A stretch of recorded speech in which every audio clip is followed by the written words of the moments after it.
Salut mes beaux, salut mes belles, j'espère que vous allez bien. Moi je vais bien par la grâce de Dieu. Alors cette vidéo d'aujourd'hui, c'est pour me mettre à nu devant toi. Avant de continuer cette vidéo, je t'invite à aller mettre ton like. Je t'attends.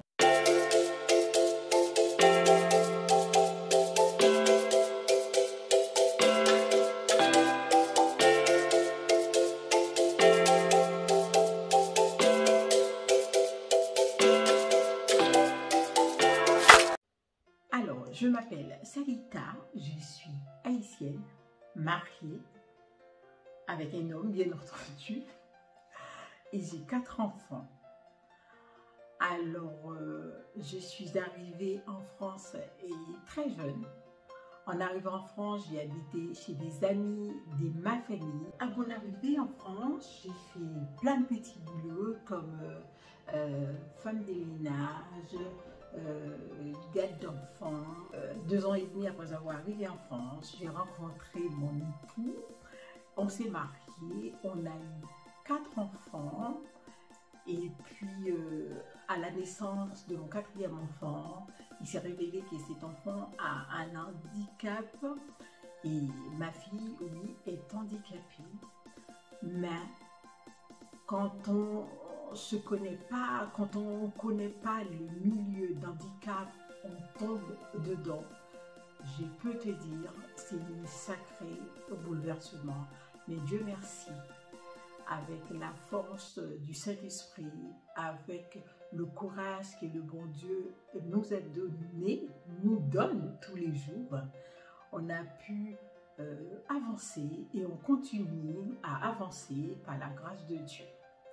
Alors, j'ai gardé ma fille pendant quelques années, bon oui, j'ai gardé ma fille pendant quelques années, et puis après je me suis dit, bon écoute, comme je t'ai dit en amont, j'ai fait plein de petits boulots en arrivant en France.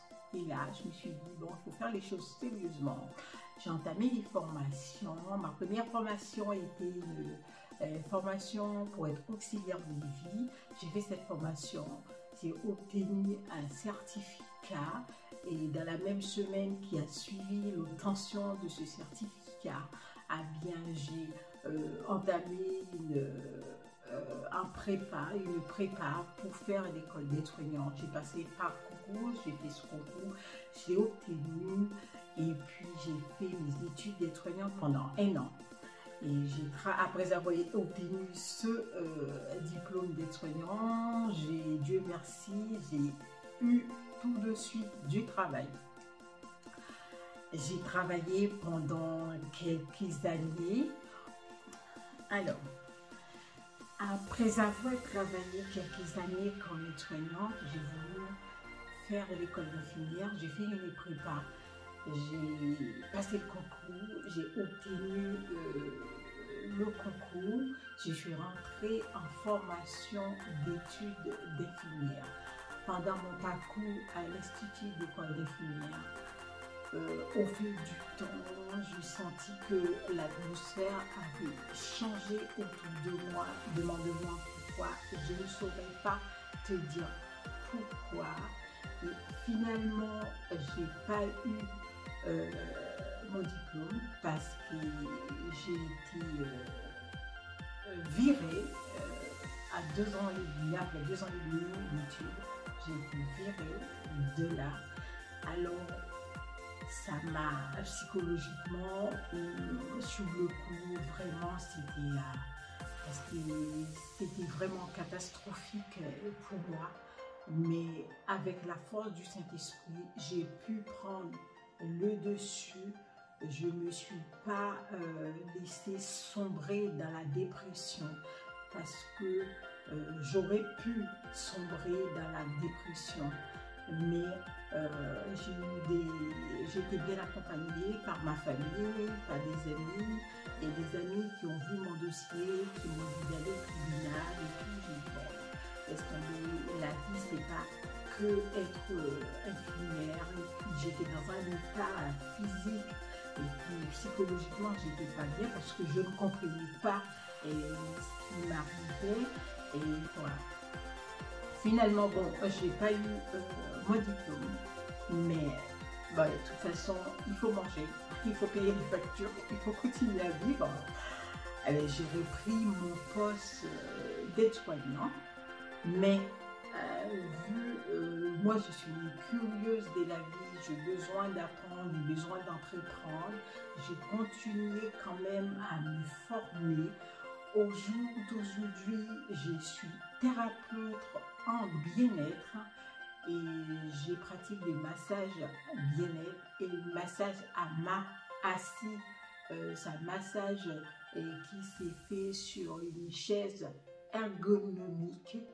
Alors dans tout ça, ma première préoccupation, ça a toujours été mon alimentation. L'alimentation, ce que j'apporte à mon organisme, comment ma famille se nourrit, ce qu'on met dans nos assiettes.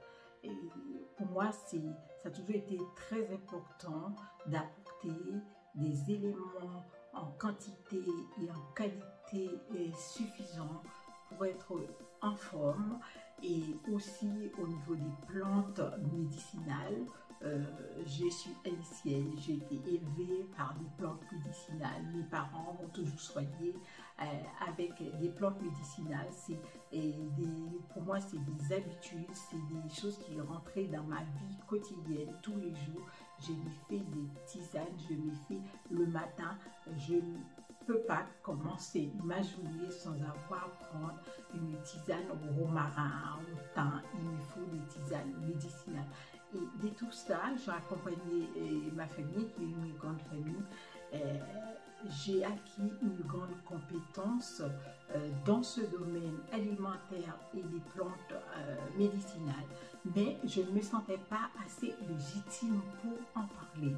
De ces faits, j'ai entamé une formation en naturopathie.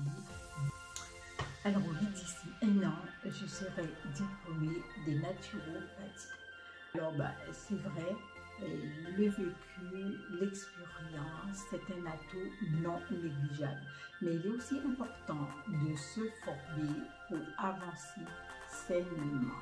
Alors, mes beaux et le bien-être des hommes, le bien-être des femmes, se sentir bien, c'est pas de l'égoïsme, c'est du bon sens. Il faut être bien avec soi pour pouvoir prendre soin de l'autre. Alors, sur cette chaîne, désormais, tu auras des contenus sur le bien-être des femmes, le bien-être des femmes après l'accouchement. Et je t'envoie plein d'ondes positives et je te dis, prends bien soin de toi et à bientôt pour une nouvelle vidéo.